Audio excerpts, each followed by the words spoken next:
Pakistan coast guard ने विंदर बलोचिस्तान के करीब वाक़या नाका खारी चेक पोस्ट पर कोयटा से कराची आने वाले प्याज से लदे ट्रक से 72.5 किलोग्राम आला क्वालिटी की हशीश चर्स बरामद करके स्मगलर को गिरफ्तार कर लिया गया। के एक और कार्रवाई के दौरान नाका खारी चेक पोस्ट से कोच में सवार एक मुसाफिर की तलाशी के दौरान 3.5 किलोग्राम आला क्वालिटी की हशीश चर्स बरामद करके मुसाफिर को हिरासत में ले लिया गया। पकड़ी जाने वाली मनशियात प्याज और ट्रक की मालियत तकरीबन 132.13 मिलियन रुपए के लगभग है। बरामद शुदा मनशियात ट्रक और 2 स्मगलर्स को हिरासत में लेकर मजीद तफ्तीश जारी है। वाज़ेह रहे कि पाकिस्तान कोस्ट गार्ड हर किस्म की स्मगलिंग की रोकथाम के लिए हमवक्त मसरूफ़ अमल है। पाकिस्तान कोस्ट गार्ड मुल्क की मईशत को मुस्तकिम करने में अपना किरदार अदा करती रहेगी। रिपोर्ट उमर सुल्तान, अवान जिना न्यूज़, कराची। हमने क्या कहना है, आपके सामने है जो कुछ है। ये रेट लिस्ट जो है इनके पास किसी के पास नहीं है ना रेट, बस ये मुनासिब रेट है 200 रुपये आलू बुखारा। नाज़रीन, जैसा कि आप जानते हैं बढ़ती हुई महंगाई से हर बंदा परेशान है। आइए आज जानते हैं फ्रूट मार्केट से कि लोगों को किन दुश्वारियों का सामना है। अस्सलाम वालेकुम जी। वालेकुम सलाम। क्या बेच रहे हो भाई? और 150 रुपये किलो बेच रहे हैं आलू बुखारा। सामान क्या वो महंगा है इस दफा सस्ता है फ्रूट? महंगी है। क्या भाव चल रहा है आलू बुखारे का? 150 और खुरमानी का? वो भी 150 रुपया। लोगों को दे रहे हो रायत के? नहीं नहीं फिक्स नहीं है, वैसे 200 बिक रहा है। 200 बिक रहा है। अच्छा चलो दोबारा आपसे बात करती हूँ। अरशद नंबरदार। अच्छा साहब, फ्रूट किस भाव मिला? फ्रूट मिला जी 200 रुपये आलू बुखारा। लेकिन ये साहब तो कह रहे हैं 150 रुपया। ये खुला है, डब्बे वाला लईदा। आपने डब्बे वाला क्यों लिया? क्यों? वो अच्छा होता है, जरा मोटा होता है। अच्छा, वो क्वालिटी में बेहतर है ये कहना चाह रहे हैं? टेस्ट करके कहना चाहेंगे बढ़ती हुई महंगाई के मतलब? आम नहीं खाते, शुगर है, आम नहीं खाते। लेकिन सर आम के बगैर तो गुजारा नहीं है बंदे का। आम नहीं खाते, शुगर ज्यादा होती है। शुगर की वजह से आप आम नहीं खाते? सब फलाना सरदार फल आम पर। तो आप क्या कहना चाहेंगे बढ़ती हुई आवाम को महंगाई के बारे में? महंगाई को नहीं है होना, ਹੁਣ ਤੇ महंगाई है भी जान के कहना महंगाई हर चीज वाधू हुई पई है। पहुंच में है जो जरा फसल पहले आ जाए ना, पहले आ जाए फसल वो फिर थोड़ा महंगा होता है, फसल आम हो गया। बहुत शुक्रिया sir, thank you so much. तो किस भाव दे रहे? 80 रुपए। महंगा नहीं है सर? सस्ता 100 रुपए बेच देना। अच्छा, आपने सस्ता लगा दिया 80 रुपए में। आम किस तरह लगाए हैं? 70। ये कौन सा वाला आम है? सहारनी। और इसमें क्या कमी पेशी है? बस ये मुनासिब रेट है। मुनासिब रेट है, लोगों को रायत करते हैं कोई? रियायत करके बेच रहे हैं। रायत करके बेच रहे हैं, कोई रायत का चक्कर नहीं है। अस्सलाम वालेकुम। क्या नाम है आपका? साबिर। साबिर भाई, तरबूज किस तरह किलो? 20 रुपए। 15 क्यों नहीं है? मंडी से महंगी है। मंडी से महंगे हैं, लेकिन मैंने पीछे लोगों से बात की, वो तो कहते हैं महंगाई खत्म हो गई है। महंगाई चल रही है, खत्म तो नहीं हुआ। आप कहते हैं महंगाई बढ़ गई है, लोगों से बात की वो कहते हैं महंगाई खत्म हो। महंगाई का खत्म हो गई। रेडियन का किराया, अपनी खर्चा निकाला, उस्ताद का खर्चा निकाला, ज़्यादा खर्चा है। नाज़रीन, आपने देखा कि साबिर साहब बिल्कुल भी मुतमईन नहीं, वो कहते हैं कि महंगाई बहुत ज़्यादा है। लोगों से बात की तो वो कहते हैं कि महंगाई नहीं है। आगे जानते हैं लोगों की राय। वालेकुम जी, क्या कहेंगे बढ़ती हुई महंगाई के बारे में? जी, हमने क्या कहना है, आपके सामने है जो कुछ है। हर चीज़ तो महंगी कर दी है, हर चीज़ महंगी कर दी। ये रेट लिस्ट जो है ना इनके पास किसी के पास नहीं है ना रेट लिस्ट के मुताबिक ये बेचते हैं। हाँ जी। अच्छा, और हर एक बंदे का अपना मन मर्जी का रेट है इस मार्केट में, जिसके पास मर्जी चले जाएं आप। हाँ जी, सही हो गया। तो सर आप मुतमईन नहीं है इनकी रेट्स के ऊपर? नहीं नहीं बिल्कुल नहीं है। बाकी लोगों से मेरी बात हुई, आपको मुख्तलिफ ही रेट मिलेगा, सब्जी लेकिन बाकी लोगों से मेरी बात हुई महंगाई के ऊपर, लोग कहते हैं कि महंगाई है ही नहीं। यहाँ इनके लिए तो कुछ भी नहीं है। आपको पता है कारोबार बिल्कुल कुछ भी नहीं है। हाँ, लॉकडाउन के हवाले से सब लोग परेशान तो हैं। हम तो बिल्कुल ही परेशान हैं क्योंकि हमारा अखबार का काम है, इसलिए 10-12 दिन से मार्केट में हम सप्लाई दे रहे हैं। उसके पहले तो बिल्कुल फारिग थे, अपने घर में बैठे हुए थे। आप अखबार के नुमाइंदे हैं, किस अखबार से हैं सर? हम सप्लाई के काम करते हैं अच्छा, आप अखबार की सप्लाई देते हैं मार्केट में। आलम मार्केट में। चलें सर, बहुत शुक्रिया आपका। जैसा कि आपने लोगों की राय सुनी महंगाई के मतलब, कुछ लोगों का कहना है कि महंगाई नहीं है, कुछ लोग कहते हैं कि महंगाई बहुत ज़्यादा है। आपको मैंने फलों और सब्जियों के रेट्स भी बताए इस पे। इसी के साथ इजाज़त चाहूँगी। जिन्ना न्यूज़ लाहौर।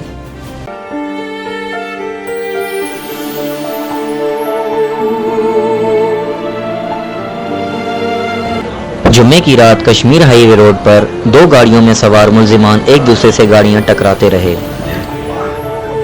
एक गाड़ी में सवार मुल्जिमान ने दूसरी गाड़ी पर फायरिंग कर दी और दोनों गाड़ियां लेकर भागने लगे।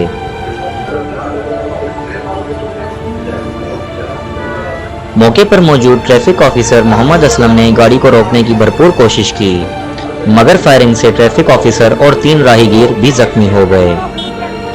जख्मियों को फौरी तौर पर ट्रिम्स अस्पताल में मुंतकिल कर दिया गया। बाद में इस्लामाबाद ट्रैफिक पुलिस के सब इंस्पेक्टर मोहम्मद असलम जख्मों की ताब न लाते हुए शहीद हो गए।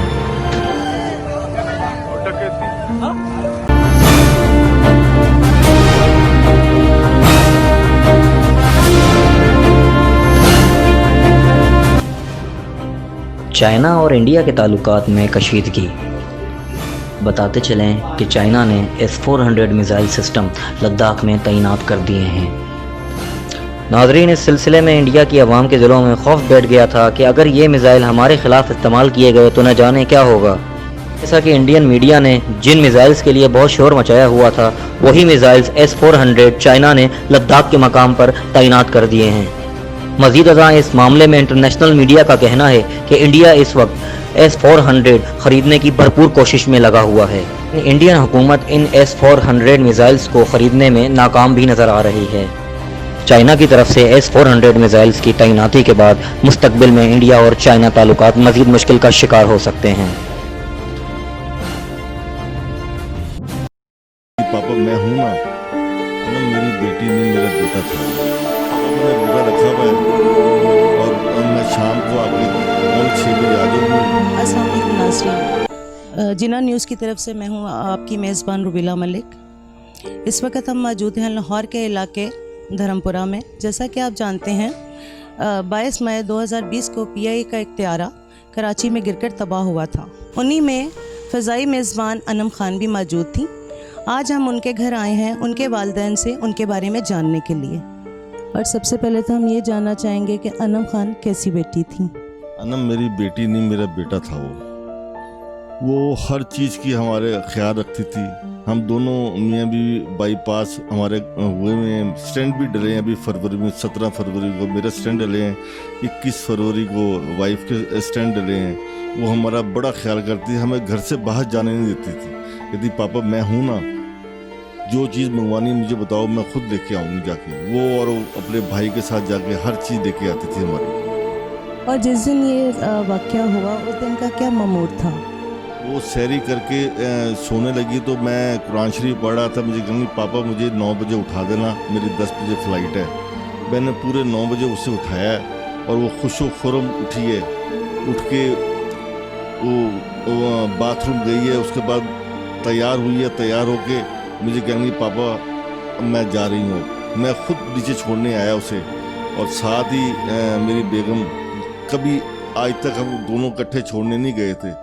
साथ ही गली में गाड़ी आती है तो दोनों मियाँ भी हम छोड़ने गए। पहली दफ़ा ज़िंदगी में हमने कभी उनको छोड़ा नहीं था, वो अकेली खुद जाती थी। और जाते हुए उनकी आखिरी बात क्या हुई आपसे? पापा मैंने रोज़ा रखा हुआ है और मैं शाम को आके 5:45 बजे आ जाऊँगी, 6:15 तक मैं घर आ जाऊँगी। इंशाल्लाह हम रोज़ा इकट्ठे खोलेंगे। मेरे लिए इफ्तारी बना के रखना। सर बताइएगा कि उनका अपने बहन भाइयों के साथ रवैया कैसा था?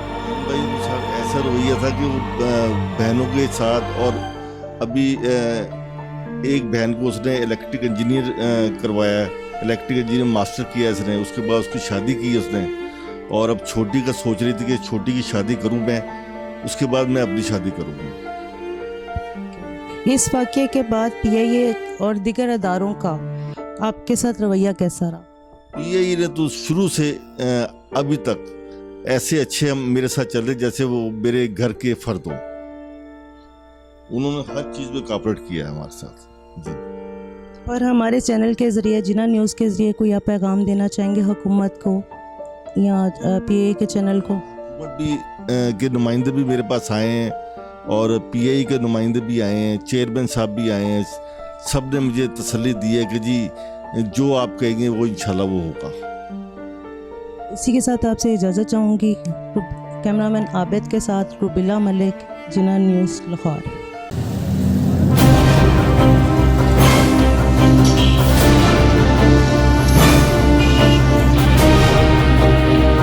नोटिफिकेशन के इदराक के बाद परेशान हाल आवाम ने पेट्रोल पंपों का रुख कर दिया, जहां उन्हें पेट्रोल मैसर ना हो सका।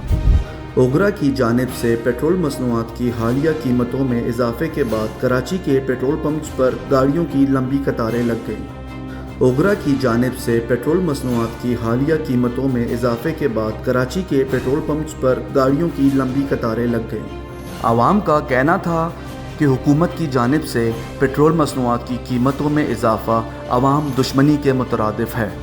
4 दिन की चांदनी फिर काली रात है। अवाम हुकूमत से बेहद नाला और सरापा एहतजाज है। एक तरफ तो अवाम कोरोना जैसी वबा और लॉकडाउन की वजह से शदीद परेशान है, तो दूसरी तरफ हुकूमत ने अवाम पर पेट्रोल बम गिराकर उन्हें मज़ीद बदहाल कर दिया। नोटिफिकेशन का इदराक रात 12 बजे किया जाना था, पर पेट्रोल पंप्स पर रात 10 बजे ही पेट्रोल महंगा कर दिया गया। इतलात के मुताबिक कराची के बेशतर इलाकों में रश की वजह से पेट्रोल पंप्स बंद होना शुरू। कैमरामैन शाकिर के साथ फ़हीम जमाल, जनहा न्यूज़ कराची।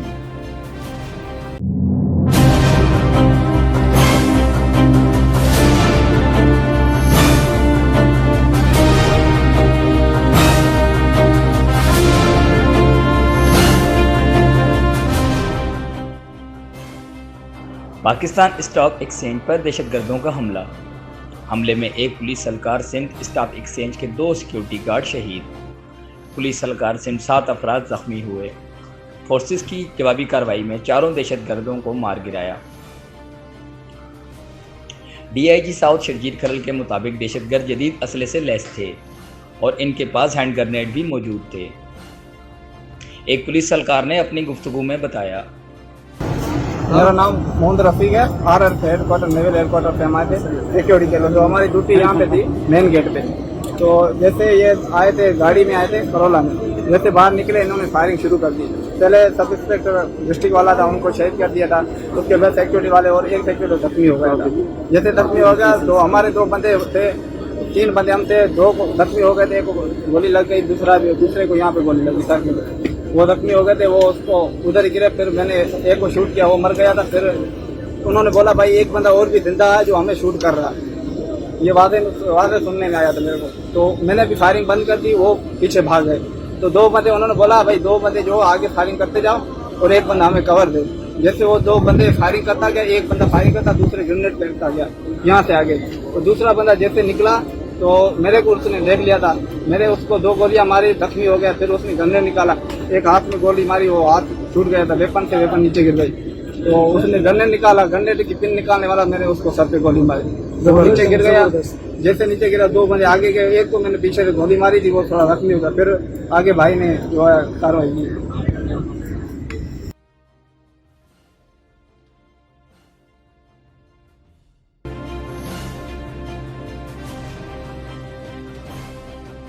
हमने किया कि नहीं, आपके सामने है जो कुछ है।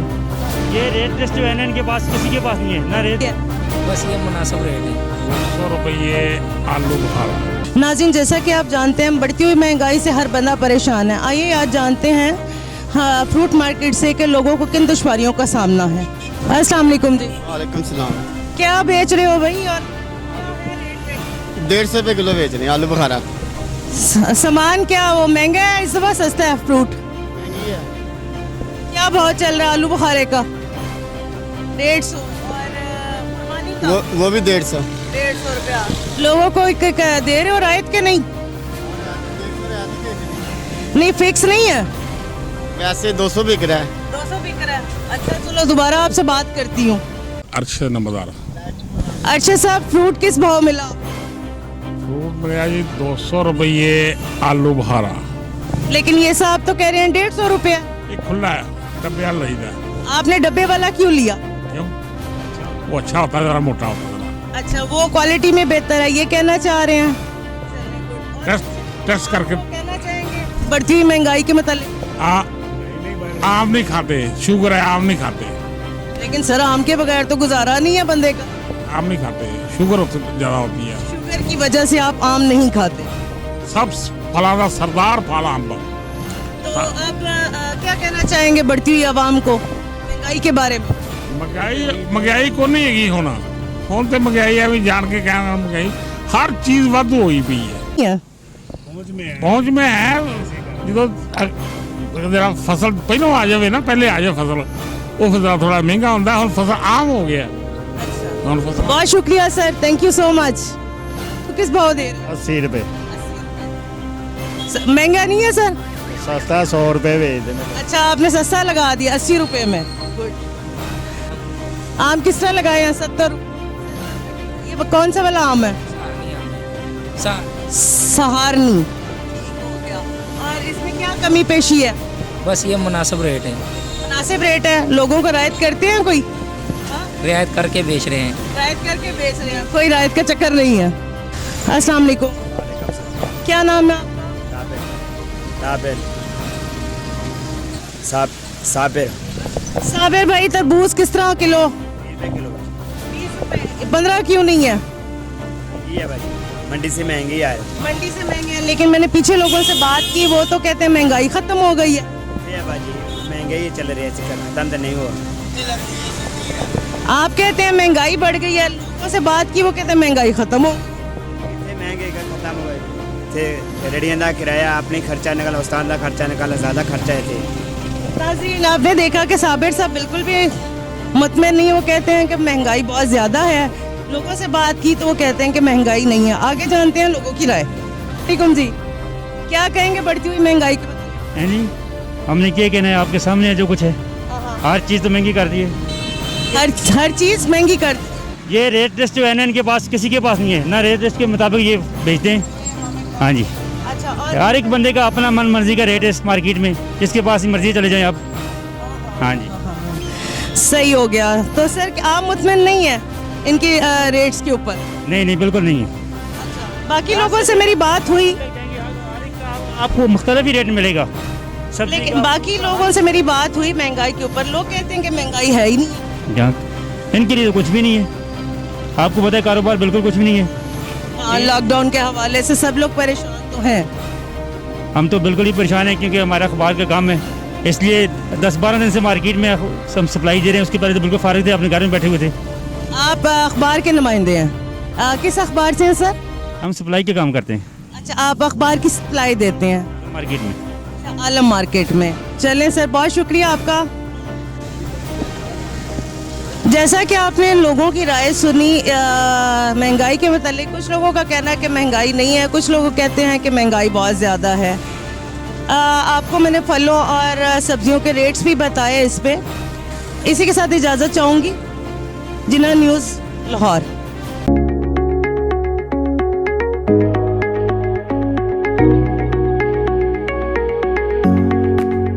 जी नाज़रीन, इस वक्त हम मौजूद हैं हब रिवर के पास, जो कि आपको पता है गर्मी की शिद्दत जो है बढ़ गई है, और यहाँ पर जो है आवाम और बच्चे जो है यहाँ नहाने के लिए आते हैं, यहाँ पे जो है तफरी के लिए आते हैं। कहाँ से आए जी? हम लोग आए औरंगी टाउन बलोच कॉलोनी। ठीक है, तो हम इधर तफरी के लिए आए। हमने कहा कि गर्मी का मौसम कहीं ज़्यादा है, गर्मी हो रही है, तो हमने कहा थोड़ा सा इंजॉयमेंट करें, थोड़ा सा पानी वगैरह। लेकिन आपको पता है यहाँ पे ये खतरनाक पानी है। इससे पहले भी जो है ना यहाँ पे जो जानें ज़ाया हुई हैं, ये आप देख रहे हैं, ये खतरनाक पानी है। आपको पता ही है गुज़श्ता दिनों भी यहाँ पे जो है ना अमवातें हुई हैं, कुछ बच्चे यहाँ डूबे हैं, तो इससे ज़रा ग्रेस करें तो अच्छी बात नहीं है। बिल्कुल जी। आप कहाँ से आए हैं? औरंगी टाउन कटी पहाड़ी से। कटी पहाड़ी से, अच्छा। तो यहाँ आप क्या एंजॉय करने के लिए, नहाने के लिए? बिल्कुल सर, गर्मी ज़्यादा है पर इधर हम नहाने के लिए थोड़ा एंजॉय करने के लिए आए। गर्मी भी ज़्यादा है तो इंशाल्लाह शाम को 6 बजे जाएंगे। क्या नाम है आपका? अदनान अली। अदनान अली, यहाँ क्या तफरी के लिए आए, नहाने के लिए आए? ये तफरी के लिए भी आते हैं यहाँ पर। माशाल्लाह मौसम भी अच्छा है, ये डैम नहर है बलुस्तान डैम, यहाँ पर बंदे आते हैं यहाँ पर नहाने के लिए, थोड़ा तफरी एंजॉय भी करते हैं। लेकिन यहाँ पर तो पाबंदी भी लगाई गई है 144 दफ़ा 144 जिसके बोर्ड जगह जगह पे जो है मुख्तलिफ जगहों पे लगाए गए हैं। तो सिक्योरिटी इदारे भी यहाँ पे लाख मना करते हैं, फिर भी जो है ना यहाँ आवाम आती रहती है। कि गुज़श्ता दिनों भी यहाँ पे जो है ना कुछ लड़के जो हैं डूबे थे, तो उसकी वजह से भी जो है ना उसको देखते हुए भी जो है ना इदारे चाहते हैं कि यहाँ पर मुकम्मल पाबंदी लगाई जाएगी। जी जी, इस तरह के तो है, लेकिन आवाम फिर भी यहाँ पर आते हैं नहाने के लिए, एंजॉय के लिए। ठीक है, आप देख रहे थे यहाँ पे हमारे साथ कुछ जवान थे जो शहर कराची से यहाँ नहाने के लिए आए थे। कैमरामैन एहसान अवान के साथ आमिर जान खिलजी, जना न्यूज़, कराची।